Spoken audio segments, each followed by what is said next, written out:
I had become quite a big man in the NAACP. I was vice president of the Savannah, Georgia chapter, one of the most active chapters in the nation under WWLO. We became the civil rights twins at that time. I was also vice president of the Georgia state of the NAACP, one of the most active states in the union. What y'all doing that? Well, quite a bit. That's where the fight really emerged from. It brought King into being. I was also a member of this. The NAACP is organized by regions, and I was a member of the southern region of the NAACP. But there was one thing that I was conscious of. All of the national leaders of the civil rights organizations, they lived in New York. And they used to send us memorandums down south telling us how to get free, but they lived in New York. And I was such a good deacon in the church, such a vibrant, effective deacon. I had the title of a lay minister, just between the deacon and the minister. And every Sunday my family went to Sunday school. Every Sunday we went to church. We all could sing. Every Wednesday night went to choir practice. Even you? Even me. But I really never met God. Now, that's for years. Going to Sunday school, going to church, going to choir practice and all. But I never met God until I went to Montgomery, Alabama, and met Martin Luther King Jr. King was not my God, but the true God revealed himself to me through Martin Luther King Jr. I kept saying all that first day, he do things, I said, if he can do it in Montgomery, I can do it in Savannah. I went to the meetings, I went to the marches that first day. I became so excited, I kept saying, if he can do this in Montgomery, I can do it in Savannah. And the second day, I was just overcome. And I grabbed the kids and threw them in his Cadillac and took off back to Savannah driving 100 miles an hour. And finally it hit me. And I hit the brakes and the car kind of scooted over to the side and the kids started screaming, Jose, you crazy? You gonna kill us, you reckon you gonna kill us? And I sat there, guess what I remember? I forgot to introduce myself to that man. I sat there something like 30 minutes and I finally got in the car. And I went over back to Savannah, and that's where I really became very, very serious. I was on the NAACP payroll. You get elected on the region. Hey, listen, he was on the NAACP payroll. I need you guys to pay attention to that. Mark everything he says. Take mental note of it. He's going to state more. Watch this. It gets deeper. And you get appointed to the National Board of Directors. I was running for the National Board of Directors. I didn't even worry about Georgia. I'm vice president of the state. But South Carolina committed itself to me. Florida committed itself to me. And Alabama. And I was working on Mississippi. And Medgar Evers and I become great friends at that time. But he was an NAACP field secretary. He said to me, Jose, we cannot support you. I said, what? He said, we cannot support you. He said, Mr. Wilkins has passed the word, Roy Wilkins, not to support Jose Williams. And I said, man, you gotta be kidding. So I became so excited. You know, I hadn't even asked Georgia, and he told me, your own state is not going to support you. So I ran back and found my buddy, WWO. What the hell is this about? Georgia's not going to support me to get on the national board. He said, Jose, I just couldn't tell you. But Mr. Wilkins asked us not to. I ran and found Roy Wilkins and said, Mr. Wilkins, what is all of this about you telling people not to vote for me for the national board? He said, well, Mr. Williams, I hate to tell you this, but I did do that. And I want to say to you, you are just too militant, and you do not project the image that is compatible with the NAACP. Now, really, back in them days, I don't know why I didn't get violent with him, but I left the auditorium and I was walking the streets crying. And I saw this sign that said SCLC. And it just over like that. So I walked in and asked the lady, I said, can I speak to Dr. King? And she said, wait just a minute. And finally he came out and I went in and he didn't have nothing. Ralph, I remember him saying these words to me. I started crying again. He said, young man, which I was older than Dr. King, I don't know why you're taking this so hard. I don't know why you're crying about it. He said, at least you had a chance to run. The NAACP kicked me out before I even had that chance to run. Now, peep this. So now you know that Martin Luther King, based off of what he just said, that Martin Luther King was also with the NAACP. Notice how he said, at least you had the chance to run, okay?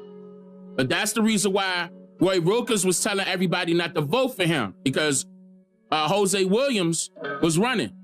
Martin Luther King never got a chance to run, but that means that he was also in the NAACP. If nobody knew that, now you know. So when he saw that sign, when Jose Williams saw that sign at SCLC, once he got kicked out of the NAACP, it's on and popping. Something else was getting ready to build simultaneously. Now, keep in mind, the NAACP been around for a while, before the civil rights movement even came about. Now, they consider Rosa Parks the mother of the civil rights movement. Of course, she was a part of the NAACP later on, but prior to that, it was her husband that was a part of the NAACP that influenced her to get with them for many different reasons. She had to be taught the nonviolent commitment. If you do not have my wife and I's documentary, go watch it. TheyAin'tMakeYouThink.com. It gets deep. And we gladly accepted it. And that was, I guess, one of the greatest moments of my life. I tried to have a viable enough movement that it was forced Dr. King to come to Savannah. Hold up. You know what? I organized the first night marches in the history of the civil rights movement. I organized the first night marches. And I remember every one of SCLC's top persons came to Savannah. Dr. King never did come. In Savannah, we kind of betrayed Dr. King's first civil rights effort. Stop. What did he just say? Listen to what he just said. Dr. King never did come. In Savannah, we kind of betrayed Dr. King's first civil rights effort. Listen, y'all. We kind of betrayed Dr. King's first civil rights effort. Betrayed. Not portrayed, betrayed. I'm gonna play it again. Dr. King never did come. In Savannah, we kind of betrayed Dr. King's first civil rights effort. Now, his first civil rights effort, that's right, Levante, it was the Freedom Now. Now, if you recall, my previous videos that are on my channel, I talked about the betrayal part when the civil rights movement was infiltrated by the government. They needed to switch the Freedom Now movement over to a totally different movement, because at the time of the last few years of the Freedom Now movement, that's when Martin Luther King turned his back on the government and started telling the people, listen, we need to come after the government. They did us wrong. By that time, they already knew what his plan was because he kept repeating it as far as the Poor People's Campaign. They switched Freedom Now, that's right, Levante, into the Black Power movement. 1964. All right, let me keep going. Dr. King's first civil rights effort, not talking about the buses in Montgomery, Alabama. After then he organized SCLC. His first civil rights effort was in Albany, Georgia. The theme was, we want our freedom, we want it all, and we want it now.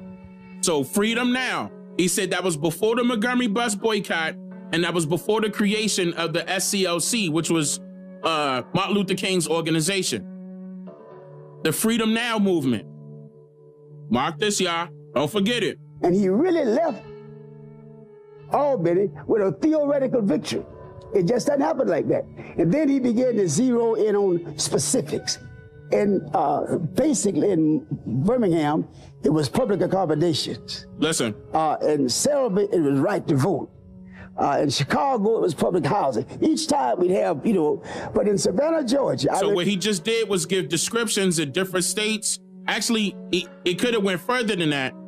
Different fights or different arguments that they were creating. Just like the Montgomery bus boycott, by the way, different arguments was happening in different states. Okay, for many different reasons. The majority of it was for them to create the protests, or what they would call a demonstration, but it was a protest. They were strictly trying to test to see if that can be utilized to their advantage. Can this be something that they can procreate other things that will work in their favor? But they will purposely cause confusion, purposely pop up, for example, in white-only places to cause confusion, purposely pop up in white-only restaurants, white-only gas stations, train stations, schools. Now, these weren't peaceful. Of course it wasn't. Because just think about that. If somebody intruded on your territory right now, on your home, right? They come in with a whole bunch of noise, and it's only you and your family that live at your house, but they want to be a part of that house too, right? They come into your front doorstep bringing the drama. Like, let us live here too. Would that be considered peaceful? Yes, civil disobedience is the law term, because this was all done by force, because you cannot do that by yourself. I need you guys to understand that. These students, these college students and university students cannot do that without the help of the police of the state, the U.S. Marshals of the state, and particular government officials that just so happen to be Democrat. This was a political agenda, ladies and gentlemen. Remember Watch. this. It got hot. I organized these night marches. That picture over there, I spent 35 days on bread and water in the whole of the Savannah, Georgia jail. And that's when we finally settled. Dr. King held his convention in Savannah, Georgia. This had to be in 1963, 62, 63.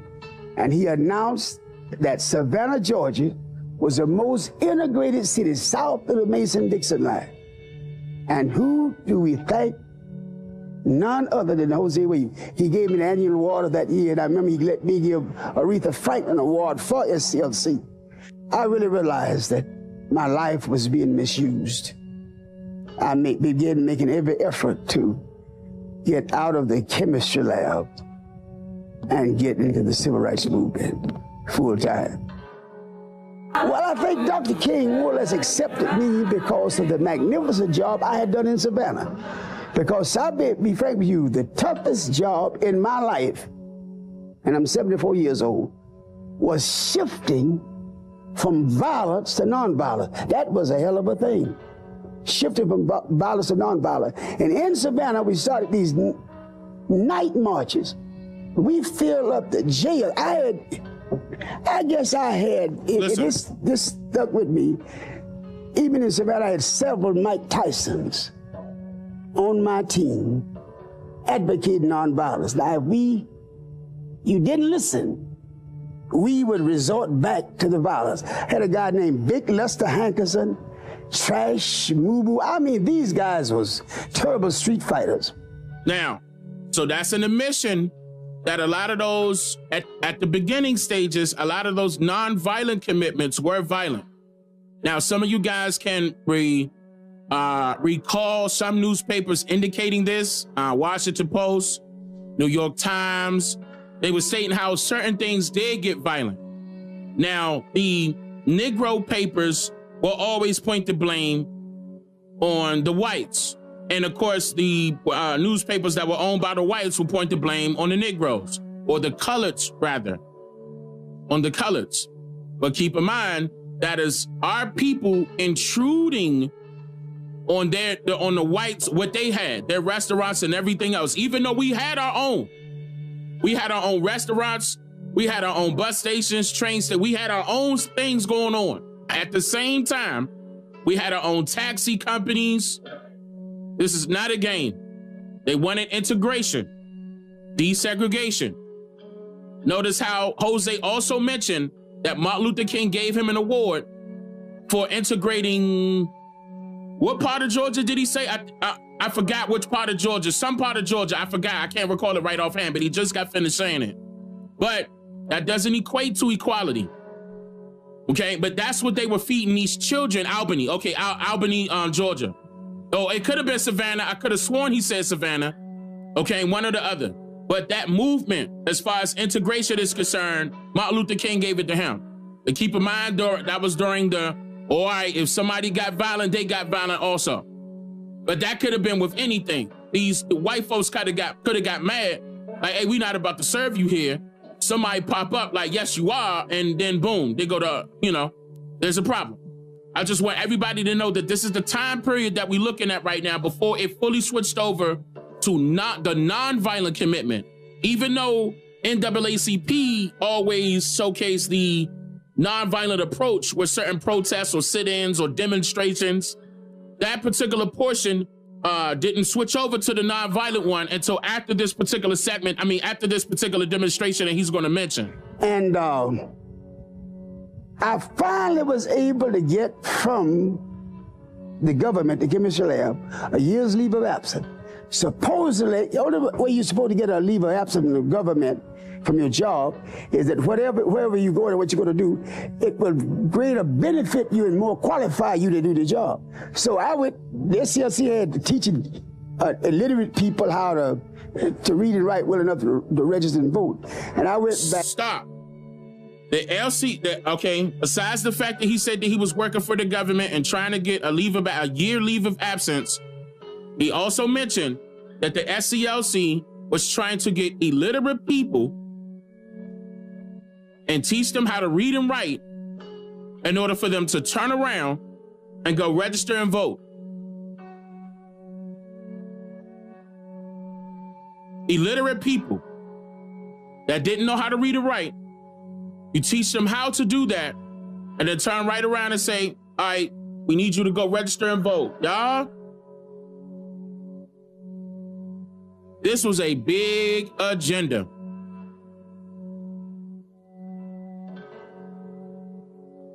Literacy as a precursor for voting. You heard what he said. Let me go back. Listen to him. Supposedly, the only way you're supposed to get a leave of absence from the government, from your job, is that wherever you go and what you're going to do, it will greater benefit you and more qualify you to do the job.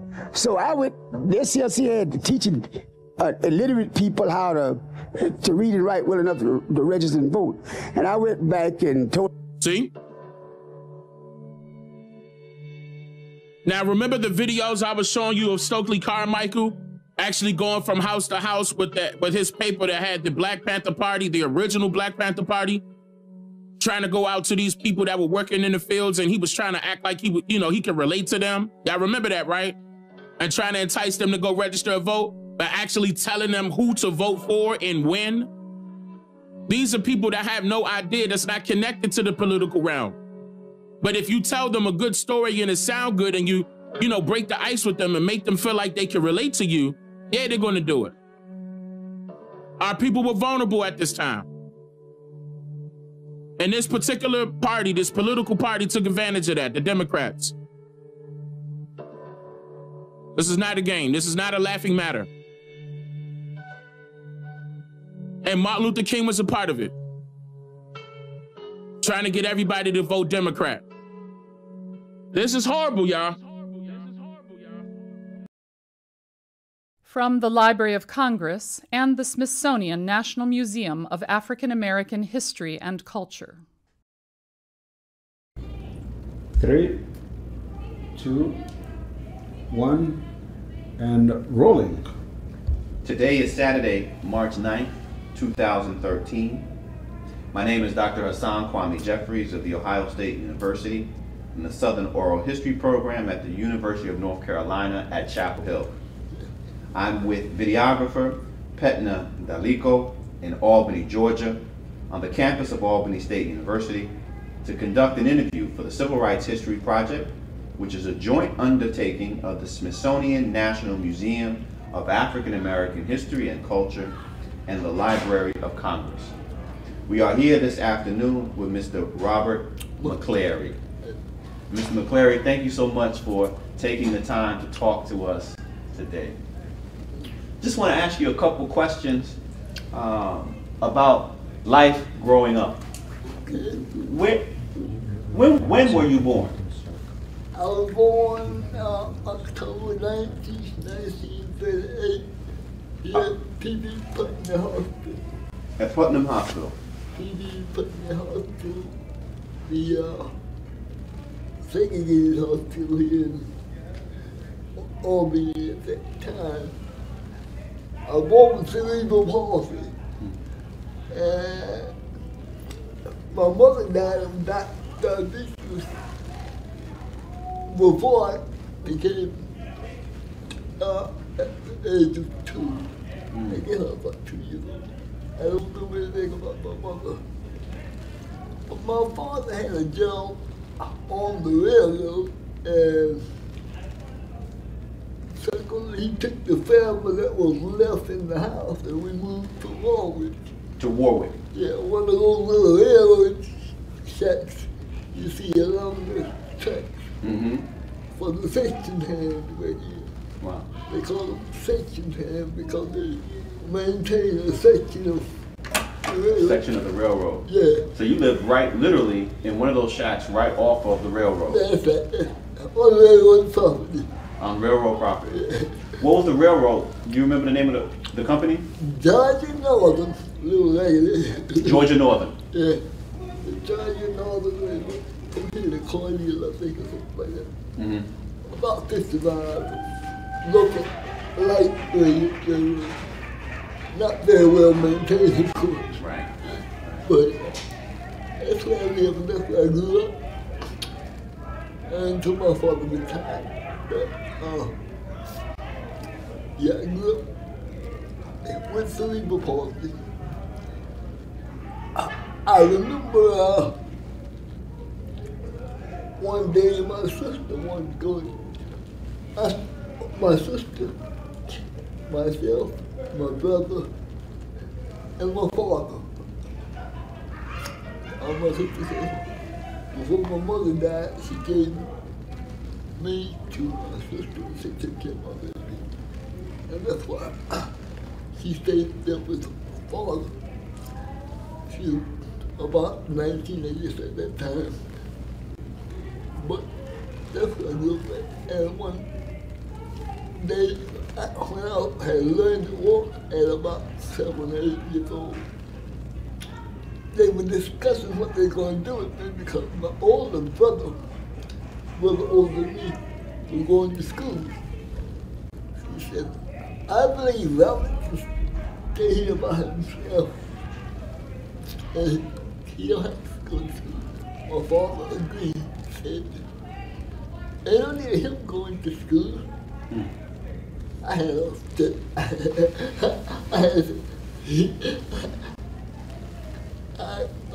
so they were surprised like this.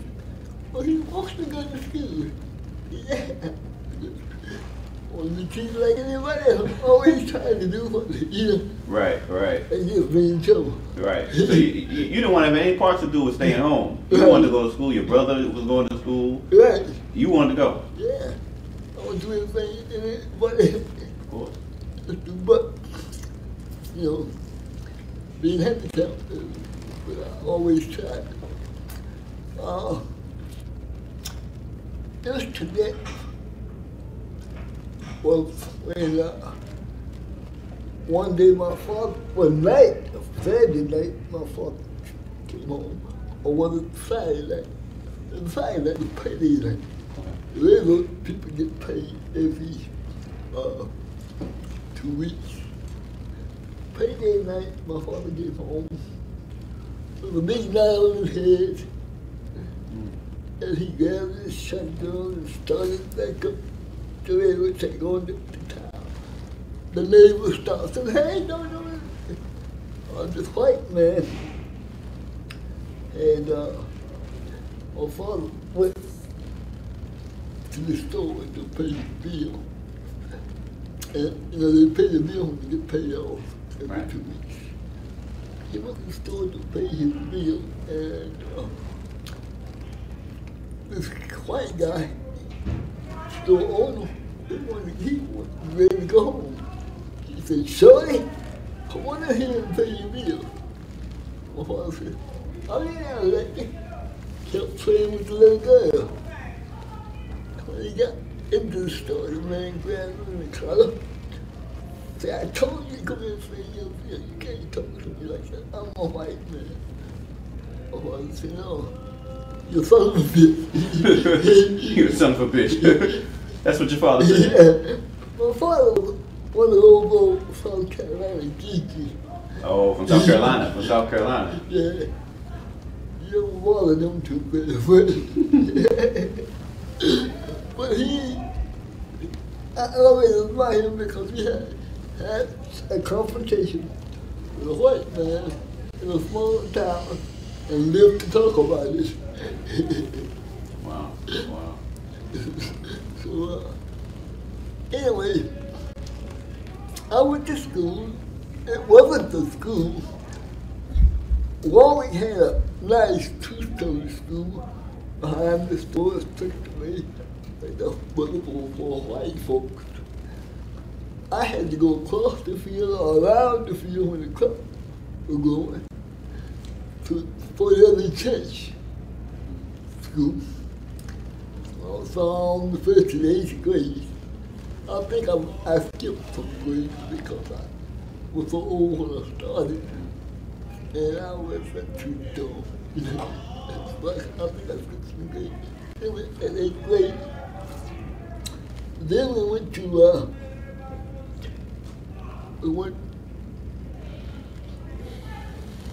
to Sylvester for high school. They had just built a school in Sylvester. Okay. Sylvester? For West County. For black folks. They were, one of those separate but equals. Separate, but they were trying to avoid integration. And they were building these schools. And as soon as I graduated, they thought they had to integrate anyway. So they selected these different families to start the integration process.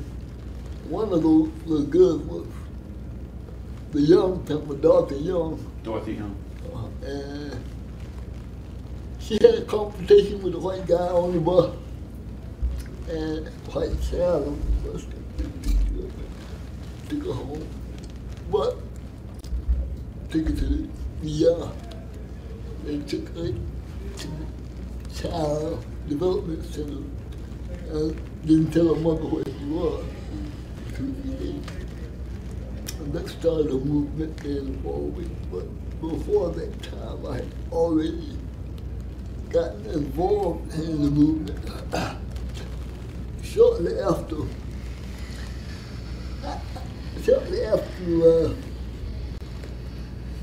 64, when the Voting Rights Act was signed, I was sitting on the porch, and I saw these two people coming down the street. A black girl, a young black girl, and a young white boy. And they were talking and walking and laughing. And they had clipboards and pencils. And I'm looking, what is this? And so they were commercial people in canvassing the county, get people registered to vote. Canvassing, they were canvassing the county. Yeah. So they took down my address. At that time, they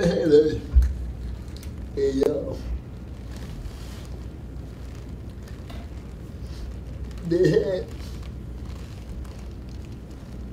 I lost my train of thought there. It was a young white guy, Oh, yeah. a black girl, and they were canvassing the county. Okay, they had a newspaper, Sherrod, the Southwest Georgia Party.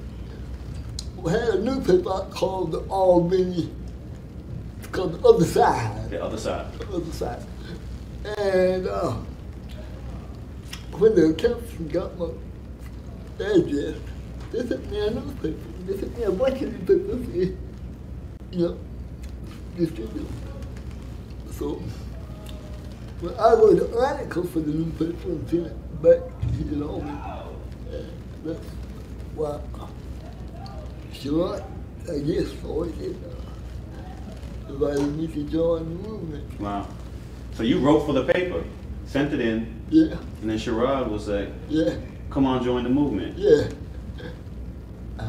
That's pretty much how that happened.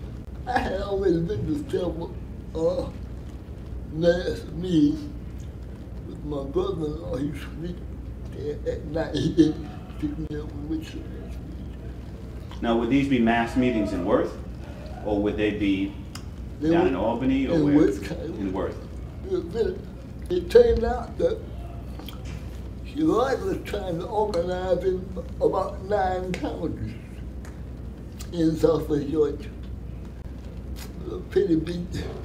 And we were going to take over one of the counties, elect the coroner, and arrest the sheriff.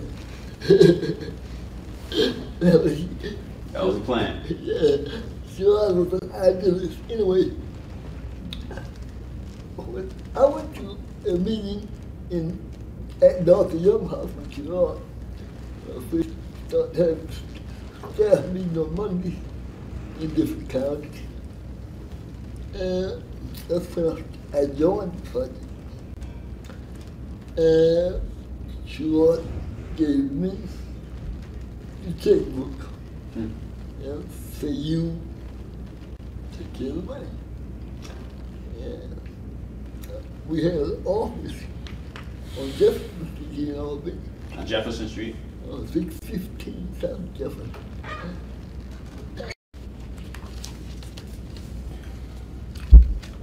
One, two, three, and action.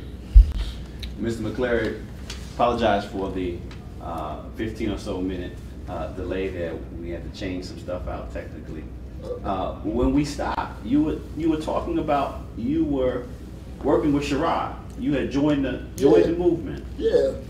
What were some of the activities that you did in the movement? Well, we canvassed, getting people registered to vote. Trying to get people registered to vote. We did some welfare rights activities. People could not get welfare, and they wouldn't give them any welfare, and we had to protest that and do it.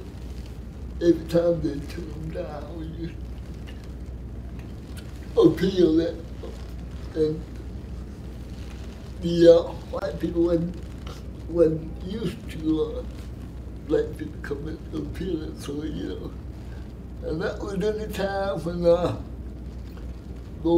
most of the people there had guns in the back of their trucks and stuff like that. Most of the white folk? Yeah, all of the white folk, they had guns. And they were threatening us and stuff like that. We were, Dr. Young's mother would come get me on a daily basis when I was staying at home. And we'd go out and talk to people about registration to vote, about their welfare problems, and about school integration problems, things like that. Also, when we got the office, when I moved into the office, my activities mostly were keeping the office, doing the writing the checks. I still write the checks. You still write the checks? I still sign the checks. And that kind of activity while I was working in the office, but then later on I left and got a job at Job Corps. I worked there for 10 years. Then I could work in the morning because I got unable to walk. That was from 79 to 89. I was working here at the local Job Corps too. And just to go back a little bit, you also engaged in some attempts to desegregate some places. There was a cafe down in my hometown called the Casino. What was it called? The Casino. The Casino. And you could go into the back door to the back window. And one of my them would give you a big, juicy hamburger. But, you know, when white activists came down to work with us from New York or somewhere, she would appoint them to come to our house. So I forget the name of the white guy. But he was assigned that night to spend the night with me. So I go show him around and everything. He had a car and I was taking me to we went down to the casino. And like I said, you could go to the back door and get a juicy sandwich. But I had this white boy with me. I said, I go to the front door. You said you're going to the front door.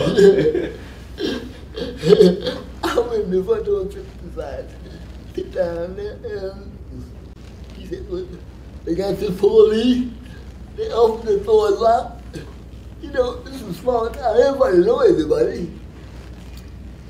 They think everybody's going to get the sheriff. So it was ran by a veteran with a one-arm guy called Go for Jail. But he didn't let the guy attack us or nothing. He said, we closed. I said, but it's almost like 8 o'clock.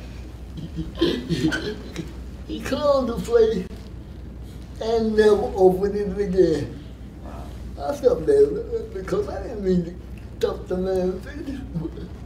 But then I just making a point. Right, making a point. Making a point. And you said Sherrod didn't know about this? No. I recently told him about it. Yeah. That's amazing. But that little thing happened. And the time I got attacked, I was asleep. I was sleeping in the office at 6 on Monroe Street, 307 South Monroe Street.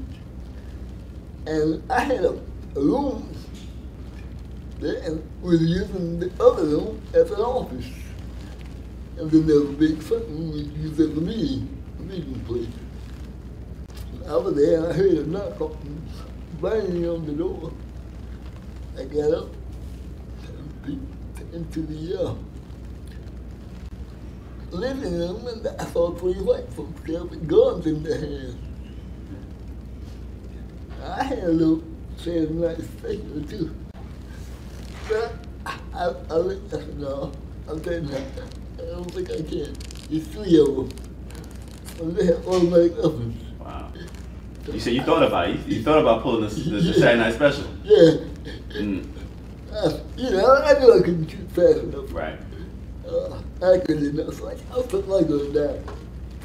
They never did find it. And I walked out in the middle of the living room. What y'all want? And they called the name of somebody. I don't know who he is. So the guy hit me upside the head with the pistol. Everything looked black. Next thing I knew, I was on the floor. On the other side of the room, they were kicking me in the head and in the stomach. I got up. I finally convinced him that I didn't know where this guy was, and then I was over there, someplace, living there while I was going to school at Albany State. And one of the other staff members came up, and I guess that's just tight, you know. They left behind him, and he took off in his station wagon, and the police got him that same night. I sued him, and was awarded $600. Wow. Which I never received. No.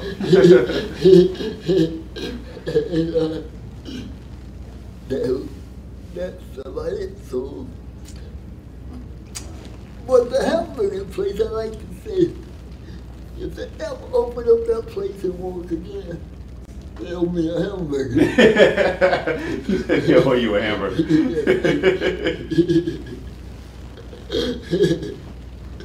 That's all right.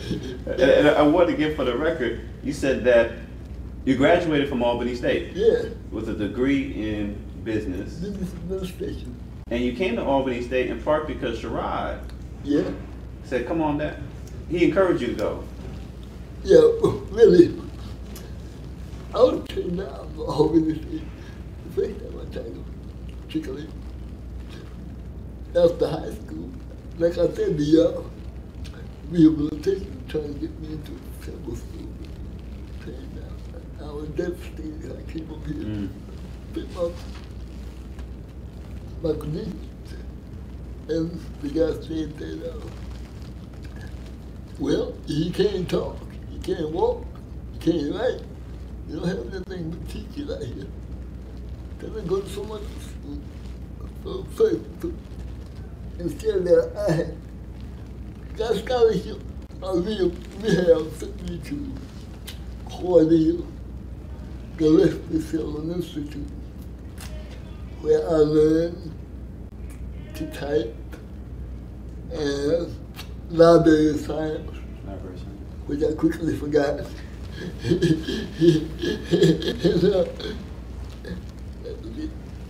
So I came back here, somebody taught me how to do the journalizing and do the long book and stuff like that. And that's what I did. I went office with Alfred Telephone. Did the 990 form at the end of the year. Stuff like that. Oh, for Southwest Georgia, for the project. Yeah. Mr. McCleary, is there anything else that you would like to add for us to get on tape? Well, not that I can think of off the top of my head, except the fact that, like I said before, when you join the movement, you can't retire because it's become a part of your bones. And,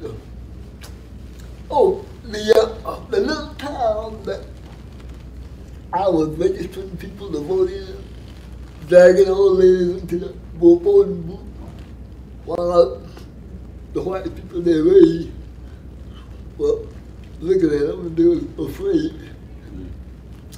Mister, you going in there? I said, come on. Forced them into the voting booth and made them vote. Wow. And what town was this? Huh? What town was this? This was right after 64, we were voting for Kennedy, I think. And was this in Warwick? Yeah. This was in Warwick. In this small town of Warwick, yeah. That was, I don't know, I guess I didn't realize how much dangerous that was. They had probably put the word out, we're going to kill that little people nigga. Wow.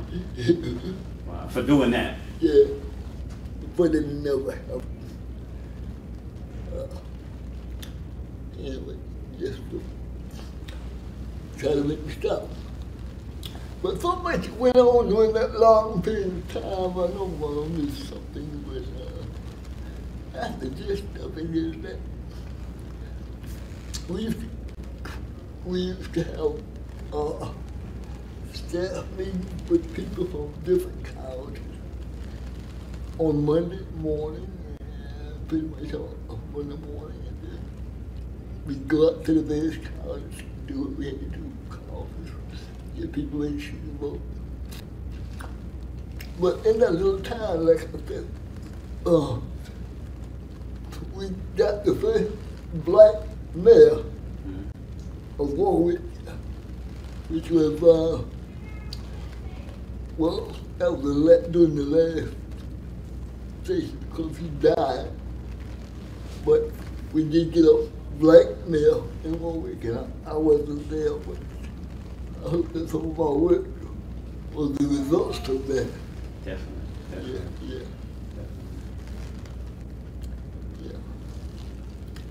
One last question. Were you ever afraid? I suppose I was more hopeful than afraid, more excited, like I said. I thought I was Daniel Boone. You thought you were Daniel Boone, more hopeful and excited than afraid. Yeah. Wow.